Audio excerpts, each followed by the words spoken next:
Também é importante dizer que estes recursos, o partido tem que prestar contas. O partido, posteriormente, ele tem que dizer à Justiça Eleitoral que valor gastou, em que atividade, com qual atividade. Isso tem que ser contabilizado, registrado e, posteriormente, informado à Justiça Eleitoral, que vai julgar se essas contas estão regulares ou não. Os partidos políticos têm acesso gratuito aos meios de comunicação para divulgar seus programas partidários. Antes da Constituição de 88, o governo tinha poder de censura sobre esses programas, sendo permitido aos partidos divulgar apenas sua posição em relação a temas políticos comunitários. Após a Carta da República, os partidos ganharam o direito de divulgar suas premissas partidárias, além de fortalecer a imagem da sigla. A propaganda partidária é exibida todo ano, exceto no semestre em que ocorram as eleições, quando só é permitida a propaganda dos candidatos. Nas eleições de 2006, a Lei 11.300 realizou uma micro-reforma eleitoral, proibindo outdoors, showmícios e brindes em campanhas eleitorais. A medida visava baratear o custo dessas campanhas e evitar a possibilidade de Caixa 2.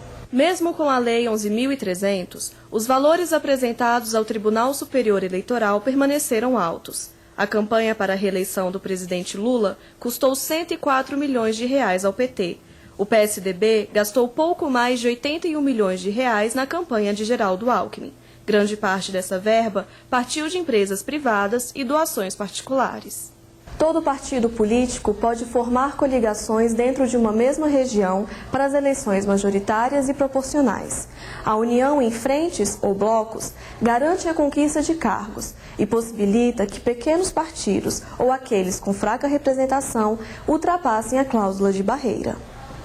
A fidelidade partidária foi aprovada pelo Congresso Nacional em 2007. A mudança determina que o candidato seja filiado por 4 anos ao partido, ao invés de 1 ano, como previsto atualmente pela legislação.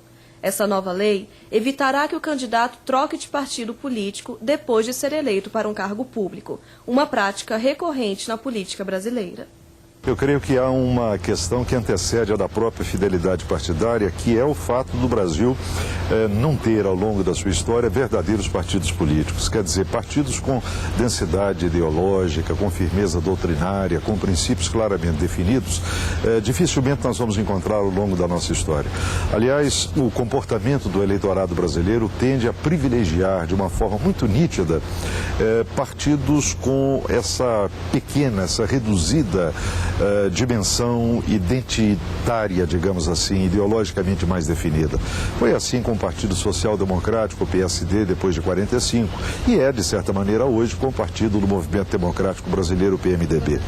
De toda forma, a ideia de fidelidade partidária, a princípio, fortalece os próprios partidos. Mas há que se levar em consideração que existem contextos históricos distintos, de tal forma que, dependendo da situação que se viva, a fidelidade partidária pode cumprir determinados objetivos, determinadas finalidades exatamente opostas para as quais ela surgiu. Eu cito, por exemplo, o caso do regime militar. A primeira vez em que efetivamente se leva às últimas consequências a ideia de fidelidade partidária de uma maneira extremamente radical foi exatamente no final do regime militar, exatamente quando ficava cada vez mais evidente a possibilidade de um racha nas hostes governistas, o que facilitaria, como na verdade aconteceu, a eleição de um candidato de oposição. Hoje, quando o Brasil vive uma plenitude democrática, a ideia da fidelidade partidária tende a ressurgir. Nesse sentido, a própria manifestação da justiça eleitoral brasileira caminha ou indica o caminho nessa direção, mas de toda forma, mais importante do que a própria fidelidade é a existência de partidos políticos que façam jus a essa fidelidade. Também no ano de 2007, o Congresso Nacional debateu a reforma das eleições e da lei dos partidos.